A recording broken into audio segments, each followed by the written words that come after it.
বিয়ের আসরে যাওয়ার আগে সূর্যকে জড়িয়ে ধরে অনির্বাণ বলতে থাকে, ব্রাদার থ্যাঙ্কস, তুই এরকম করেই চিরজীবন আমার পাশে থাকিস। হ্যাঁ বন্ধুরা, ভিডিওতে লাইক দিয়ে দেখতে থাকুন। অনির্বাণ যখন এক পর্যায়ে পাজল হয়ে যায় ধুতি পরা নিয়ে, ঠিক তখনই সূর্য গিয়ে বলতে থাকে, কি রে দাদাভাই, তুই এখনো পর্যন্ত রেডি হসনি কেন?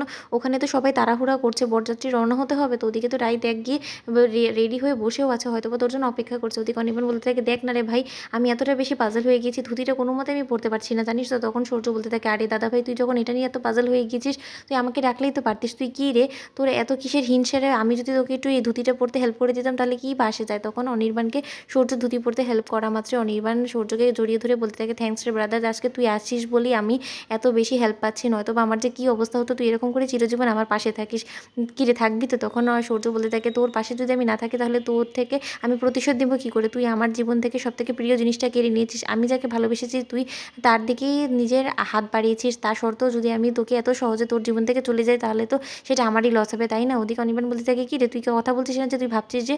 তখন সূর্য বলতে থাকে, না রে, একটু ইমোশনাল হয়ে গেলাম, জানিস তো।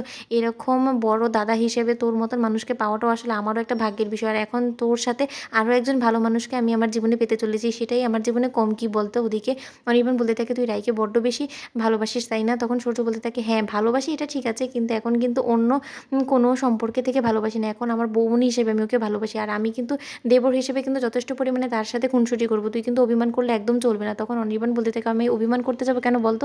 আর যাই হোক না কেন, তোর যথেষ্ট পরিমাণে রায়ের উপরে অধিকার আছে। ওদিকে সূর্য বলতে থাকে, হ্যাঁ তুই একটা কথা ঠিকই বলেছিস নিজের অজান্তে, যে রায়ের উপরে যদি সর্বপ্রথম কারো অধিকার সত্যিকার অর্থে থেকেই থাকে সেটা একমাত্র আমার, কিন্তু সেই অধিকারটাও তুই আমার কাছ থেকে দাদাভাই কেড়ে নিয়েছিস, আর তার জন্য তো তোর উপরে আমি চরম প্রতিশোধ নিব, শুধুমাত্র তোর উপরে নয়, আমি রায়ের উপরেও প্রতিশোধ নিব, কারণ রাই ইচ্ছাকৃতভাবে আমার ইমোশনস নিয়ে, আমার ভালোবাসা নিয়ে ছেলেখেলা করে ও তোকে বেছে নিয়েছে, ওর নিজের জীবনে সবথেকে ফার্স্ট প্রায়োরিটি এখন তুই হয়ে দাঁড়িয়েছিস, সেটা আমি কোনো মতে ভালোভাবে মেনে নিতে পারবো না, তার জন্য তুই ভালো মানুষের মুখোশটা পরে তোদের জীবনে এরকম করে ঢুকে পড়েছি, যাতে তোদের সবথেকে বেশি বিশ্বাস যদি কারোর উপরে থেকে থাকে সেটা একমাত্র আমার, আর আমি সেই বিশ্বাসটা নিয়েই যখন তোদেরকে বড়সড় একটা আঘাত করবো, তখন হয়তো তোরা কোনো মতে আন্দাজও করতে পারবি না যে আমি সূর্য তোদের জীবনেকে এরকম তছনছ করে দিতে পারি, কিন্তু আমার কাছেও কোনো রকম কোনো উপায় তো ছাড়িসনি তোরা।